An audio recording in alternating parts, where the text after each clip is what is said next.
Cristo, mis hermanos, Saulo, que entonces viene a la obediencia. Para que haya arrepentimiento, mis hermanos, tiene que haber predicación. Tiene que haber el anunciarle al hombre la condición en la que se encuentra. El mismo Isaías capítulo 59, versículos 1 y 2. He aquí que no se ha cortado la mano de Jehová, ni se ha agravado su oído para no oír. Pero vuestras iniquidades han hecho división entre vosotros y vuestro Dios, y vuestros pecados han hecho ocultar de vosotros su rostro para no oír. Dice aquel que cree en Dios: sí, Dios me oye, Dios está enseguida de mí. ¿No ves que tengo trabajo? ¿No ves que tengo casa? ¿No ves que tengo carro? Y todo lo material. Sí, se olvidan de lo que dice Mateo capítulo 5, mis hermanos, versículos del 42 al 46.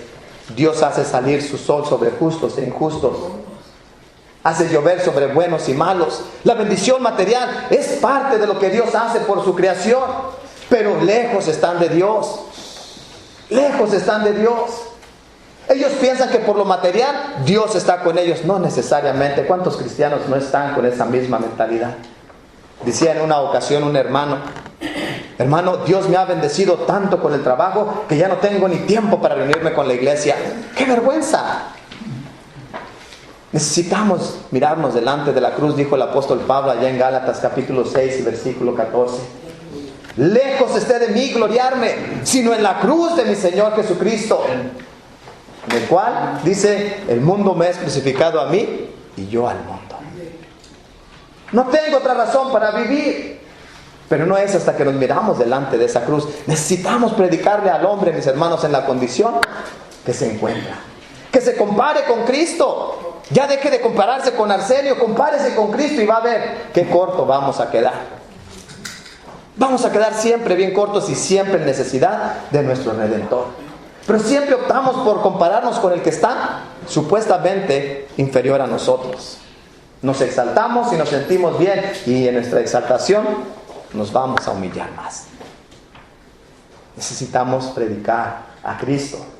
Pablo le dijo a los corintios allá en su primera carta, en el capítulo 2, versículos del 1 al 5, concluyendo, mis hermanos, anunciándoles en el versículo 1: cuando fui a vosotros, procuré no conocer cosa alguna, sino a Jesucristo y a este crucificado. Y concluye en el versículo 5: para que vuestra fe no esté fundada en el poder o en el conocimiento de los hombres, sino en el poder de Dios. Necesitamos predicar a Cristo, mis hermanos. Porque cuando el hombre se mira delante de la cruz, entonces entiende que tiene un grave problema. Y cuando el hombre entienda que tiene un grave problema, ¿sabe qué va a tender a hacer? A hacer dos cosas. Hacer dos cosas, o decir: ¿sabes qué? Esa es tu interpretación. Porque muchos se justifican de esa manera. Eso es lo que tú crees, pero yo no lo miro de esa manera. Déjame decirte, Isaías capítulo 55, versículos 8 y versículo 9 nos aclara ese gran problema, nos soluciona ese grave problema. Porque mis pensamientos no son vuestros pensamientos, ni mis caminos vuestros caminos. Porque así como el cielo es más alto que la tierra, así son más altos mis pensamientos que vuestros pensamientos, y mis caminos más que vuestros caminos. Así es que ya deja de creer en lo que tú crees, en lo que quieres, y ya piensa como yo. Necesitas arrepentirte. Es mi interpretación y es la tuya. Pues alguien de los dos está mal. ¿Quién crees tú que va a estar mal? Necesitamos entonces mirarnos a la luz de las Escrituras y saber quién es el que está mal. Necesitamos entender, mis hermanos, que para poder entender que tenemos un grave problema, necesitamos mirarnos aquí, en las Escrituras. Romanos capítulo 3 y el versículo 23: por cuanto todos pecaron y están destituidos de la gloria de Dios. ¿Necesitamos arrepentirnos? Claro que sí. Claro que sí. Si estamos sin Cristo, necesitamos arrepentirnos porque tenemos un grave problema. Si Cristo viene ahora, decíamos el día de ayer, ¿estás listo?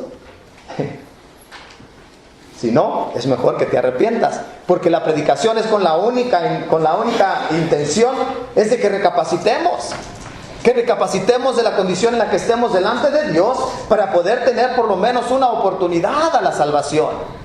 Porque sin arrepentimiento no hay perdón. No hay perdón. Y déjame decirte nuevamente que el arrepentimiento no es un como luego dicen, ¿verdad? Aquí de este lado, especialmente entre los jóvenes y los adultos, ya se oye también, porque ya los jóvenes queremos hacernos jóvenes otra vez. Pero los jóvenes usan mucho el I'm sorry. Oh, sorry. Dicen allí algunos. Y el sorry, mis hermanos, indica, bueno, ay, hombre, no es para tanto. Y es lo que se quiere hacer cuando se obedece el Evangelio. Decirle, ay, Diosito, sorry. El arrepentimiento no es un sorry, no es un I'm sorry. Es un cambio de mente. Es un cambio de dirección. Es un dejar de hacer lo que estabas haciendo porque recapacitaste y supiste que estabas mal. No puedes decirle a la persona, oh, lo siento, y luego riéndote. No le puedes decir a Dios, ay, Diosito, sorry, no lo quise hacer. No, sí lo quisiste hacer. El arrepentimiento consiste, mis hermanos, en el ser compungidos en nuestro corazón. Hechos capítulo 2, el versículo 36 y 37. Encontramos ahí por primera vez el Evangelio siendo predicado.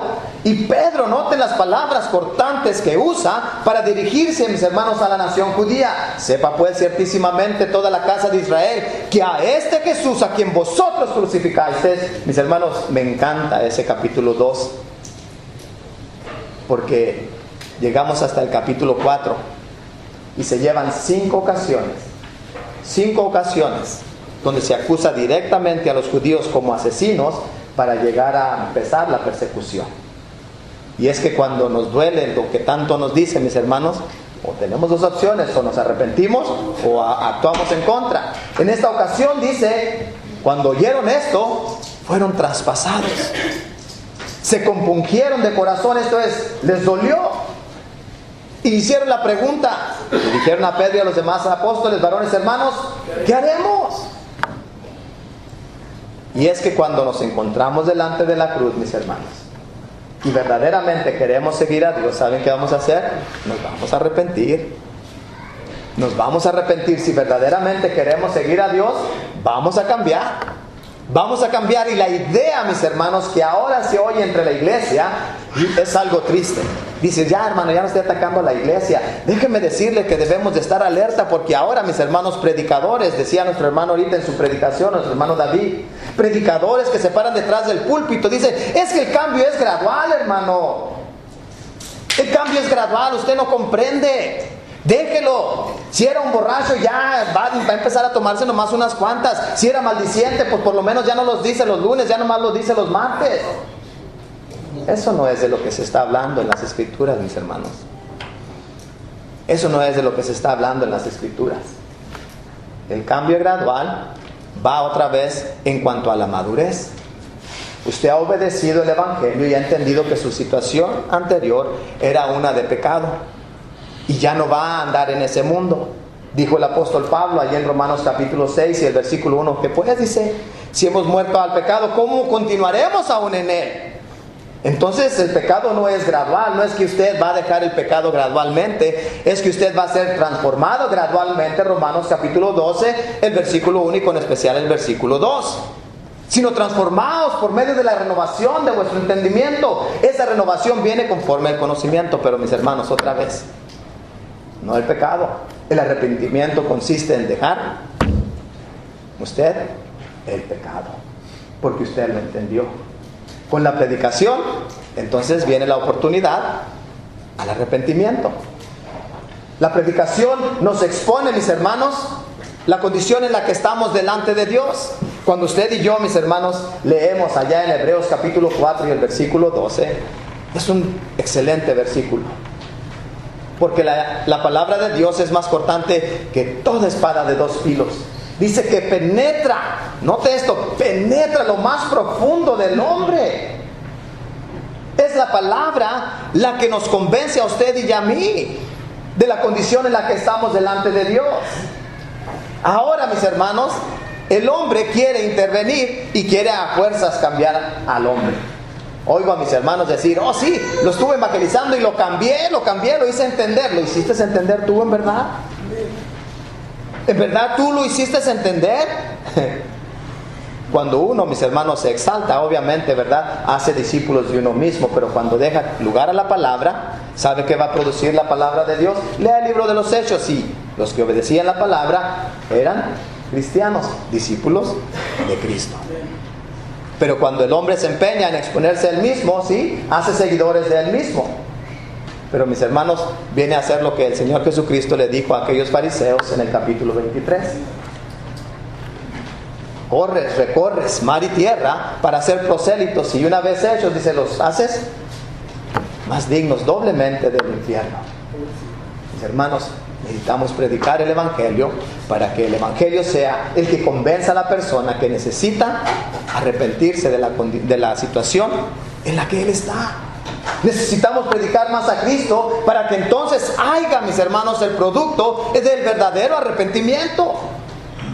Que verdaderamente el hombre se arrepienta porque ha reconocido la condición en la que está. Atendí a una campaña de jóvenes donde a este jovencito se le incitaba a que pasara porque ya había estado mucho tiempo en la iglesia. El jovencito finalmente pasa al frente, mis hermanos, se le toma la confesión y está listo para ser bautizado. Pero está llore y llore. Está llore y llore. Le hago la pregunta, ¿estás bien? Sí, estoy bien. Le dije, no te miras muy bien, porque este debe ser un momento de gozo y tus lágrimas no son de gozo, sino de algo que te está preocupando. Dijo, sí, algo me preocupa. Le dije, si estás dudando de lo que estás por hacer, no es propio que lo hagas. Dijo, no, es que mi pareja, el jovencito, era un homosexual y no quería dejar su pareja, pero alguien lo estaba incitando a que se sumergiera en las aguas sin el mismo querer. ¿No han oído todas estas cosas en campañas grandísimas que surgen, mis hermanos, donde el emocionalismo surge? ¿Cuántos jovencitos, mis hermanos, en todas estas conferencias que se hacen, 100, 200, 300, 400 bautismos, y luego al último nomás uno permaneció fiel? ¿Por qué? Pues los demás, pues es que Laurita fue, yo seguí a Laurita. ¿Por qué, mis hermanos? Son producto no de reconocimiento delante de la cruz, sino de un producto de emoción.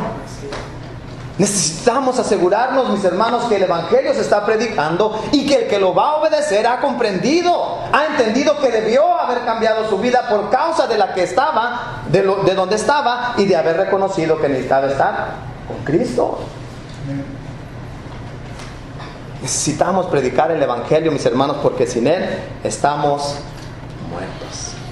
Jeremías capítulo 23 y el versículo 39 nos da la hermosa ilustración de la palabra de Dios. Dice que es un martillo que quebranta, que parte, que quiebra. Pero ahora usted y yo, ¿qué es lo que hacemos? Nos encanta hablar de anécdotas, ¿verdad? Nos encantan las anécdotas, porque esas anécdotas, dijo un hermano, me conmovió el corazón. Pero ¿qué te llevaste si no fue la palabra de Dios? La anécdota te llega al corazón, te mueve tus entrañas. Pero si tu espíritu no se convenció de lo que es la palabra de Dios, de nada te va a servir. De nada te va a servir. Dijo una hermana cuando estaba predicando este hermano, excelente predicación. Me encantó su predicación, me conmovió toda. Y luego le dice a otra hermana, ¿y de qué habló, hermana? Me empezó a hablar de esto y de eso. Dijo, sí, ese pensamiento yo lo leí en la internet. Cuidado. Necesitamos predicar el Evangelio para que entonces el hombre sea expuesto a su pecado y tenga la oportunidad al arrepentimiento. La palabra es la que convence al hombre de ello. Es tiempo, pueblo de Dios, de que prediquemos más de la palabra. Pablo le dijo a Timoteo en su segunda carta, en el capítulo 4, versículos 1 y 2, te encarezco delante de Dios y del Señor Jesucristo, que ha de juzgar a los muertos y a los vivos en su manifestación y en su reino. Que prediques la palabra, note esto, que prediques la palabra, que instes a tiempo y fuera de tiempo, esto es, en cualquier oportunidad que tengas y en la que no tengas, búscala. Predica la palabra, que instes a tiempo y fuera de tiempo, redarguye, reprende, exhorta, con toda paciencia, y note, ahí está la clave, con doctrina. Porque es la palabra, mis hermanos, la que siempre va a exponer al hombre su pecado y le va a dar la oportunidad al arrepentimiento. Cuando usted y yo leemos nuevamente allí en 2 de Corintios, en el capítulo 7, versículos 8 y 9, mis hermanos, Pablo le dice, mis hermanos, con gozo a los corintios, lo que ellos están sintiendo. Dice, y me gozo, déjenme decirles, me gozo, la mera verdad, pero no porque sufren o porque se hayan conmovido, digo, sino porque lo que esa conmoción